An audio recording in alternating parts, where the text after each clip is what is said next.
আপনি কি কল্পনা করতে পারেন যে 2026 সালে বিশ্বের একমাত্র সুপার পাওয়ার আমেরিকা এমন একটি দেশের কাছে হেরে যাবে যার উপর তারা 40 বছর ধরে নিষেধাজ্ঞা আরোপ করে রেখেছে? এটা আমি বলছি না, বরং এটি প্রফেসর সাইনের কথা, ট্রাম্পকে নিয়ে যার দুটি ভবিষ্যৎবাণী ইতিমধ্যেই সত্যি হয়েছে। আর এখন তৃতীয়টির অপেক্ষা। আমেরিকা এই যুদ্ধে হারবে, যা বিশ্ব ব্যবস্থাকে চিরতরে বদলে দেবে। এটি কোনো সাধারণ ষড়যন্ত্র তত্ত্ব নয়, বরং গেম থিওরির বিশেষজ্ঞ প্রফেসর সাইনের সেই ভয়ঙ্কর ভবিষ্যৎবাণী, যা এখন দ্রুত বাস্তবে রূপ নিচ্ছে। যদি এটি সত্যি বলে প্রমাণিত হয়, তবে আগামী 6 মাসের মধ্যে আপনার ব্যাংক অ্যাকাউন্টে থাকা টাকা শুধু বাতিল কাগজেই পরিণত হবে এবং বিশ্ব ব্যবস্থা চিরতরে বদলে যেতে পারে। এই ভিডিওতে আমরা সেই গোপন স্ক্রিপ্টটি উন্মোচন করব, যা মেন স্ট্রিম মিডিয়া আপনার কাছ থেকে লুকিয়ে রাখছে। আমরা দেখব কিভাবে ইরানের 50,000-এর সস্তা ড্রোন আমেরিকার ট্রিলিয়ন ডলারের অহংকারকে মাটিতে মিশিয়ে দিচ্ছে, এবং সবচেয়ে বড় কথা, ডোনাল্ড ট্রাম্প কি কেবল নিজের মেয়াদ বাড়ানোর জন্য পুরো বিশ্বকে এমন এক ধ্বংসের দিকে ঠেলে দিচ্ছেন। আগামী কয়েক মিনিটের মধ্যে আপনি সত্যের এমন দিক দেখতে পাবেন যা হয়তো বিশ্ব কল্পনাও করতে পারছে না। তো আপনাকে আরো একবার স্বাগত জানাই নতুন একটি এপিসোডে। বন্ধুরা, প্রফেসর সাইনের প্রথম ভবিষ্যৎবাণী ছিল যে ডোনাল্ড ট্রাম্প পুনরায় নির্বাচনে জয়লাভ করবেন, যা একদম সত্যি প্রমাণিত হয়েছে।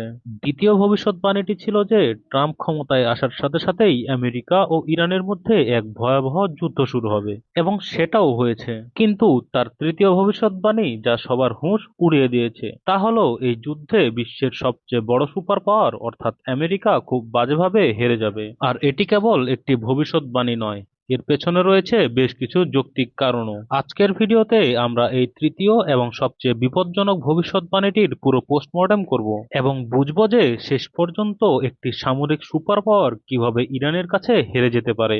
গেম থিওরি এবং জিওপলিটিক্যাল ইভেন্টের বড় বিশেষজ্ঞ প্রফেসর সাইন তার নতুন সাক্ষাৎকারে একদম পরিষ্কার করে দিয়েছেন যে আমেরিকা কোনো অবস্থাতেই এই যুদ্ধে জিততে পারবে না। তাহলে চলুন সরাসরি মূল কথায় আসি এবং বুঝি যে এই মুহূর্তে ইরান ঠিক কোথায় দাঁড়িয়ে আছে।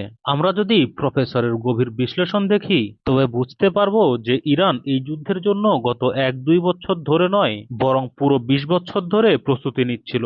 তাদের ইসলামিক শাসনামলে এটিকে একটি চূড়ান্ত যুদ্ধ হিসেবে দেখা হয়, যেখানে তারা আমেরিকাকে একটি বড় শয়তান মনে করে। গত বছরের জুনে সংঘটিত যুদ্ধ থেকে ইরান প্রচুর অভিজ্ঞতা অর্জন করেছে।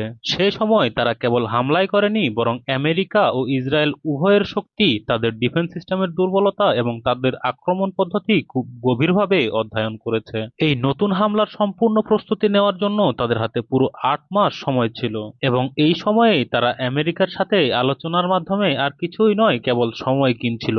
সবচেয়ে বড় কথা হলো, ইরান সরাসরি যুদ্ধ করার পরিবর্তে তাদের প্রক্সিগুলোর চমৎকার ব্যবহার করেছে। এই প্রক্সিগুলোর মধ্যে ইয়ামানের হুতি, লেবাননের হিজবুল্লাহ, ফিলিস্তিনের হামাস এবং ইরাক ও সিরিয়ার বিভিন্ন শিয়া সশস্ত্র গোষ্ঠী অন্তর্ভুক্ত। এরা সবাই মিলে আমেরিকার মানসিকতা এবং তাদের লড়াইয়ের কৌশল খুব ভালোভাবে বুঝে ফেলেছে।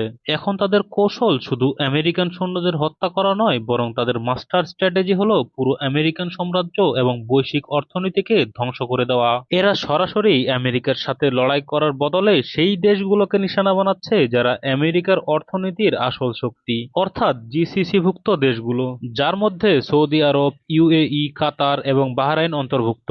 ইরানের এই কৌশল কতটা বিপজ্জনক এবং সুপরিকল্পিত তা আপনি এই বিষয়টি থেকে অনুমান করতে পারবেন যে তারা শুধু সামরিক ঘাঁটিতেই ক্ষেপণাস্ত্র ফেলছে না, বরং এই আরব দেশগুলোর গুরুত্বপূর্ণ জ্বালানি অবকাঠামো এবং পানি সরবরাহ ব্যবস্থাকেও টার্গেট করছে। মধ্যপ্রাচ্যের এই দেশগুলোতে পানীয় জলের কোনো প্রাকৃতিক উৎস নেই। তারা সমুদ্রের লবণাক্ত পানিকে ডিস্যালিনেশন প্লান্টের মাধ্যমে প্রক্রিয়াজাত করে ব্যবহার করে। এই দেশগুলোর 60%-এরও বেশি পানি এই ডিস্যালিনেশন প্লান্টগুলো থেকেই আসে। প্রফেসর সাইন একটি অত্যন্ত ভয়ঙ্কর উদাহরণ দিয়ে বুঝিয়েছেন যে একটি ছোট ইরানি ড্রোন, যার দাম মেরে কেটে $50,000 হতে পারে, সেটি যদি সৌদি আরবের রিয়াদ শহরের একটি প্রধান ওয়াটার ডিস্যালিনেশন প্লান্টে গিয়ে পড়ে এবং তাকে ধ্বংস করে দেয়, তবে ওই 1 কোটি জনসংখ্যার শহরে মাত্র 2 সপ্তাহের মধ্যে পানীয় জল শেষ হয়ে যাবে। একটু কল্পনা করে দেখুন, যে 2 সপ্তাহের মধ্যে একটি গোটা শহর তৃষ্ণায় মরতে শুরু করবে। এর পাশাপাশি ইরান ইতিমধ্যে বাস্তবে হরমুজ প্রণালীর মতো গুরুত্বপূর্ণ সমুদ্রপথ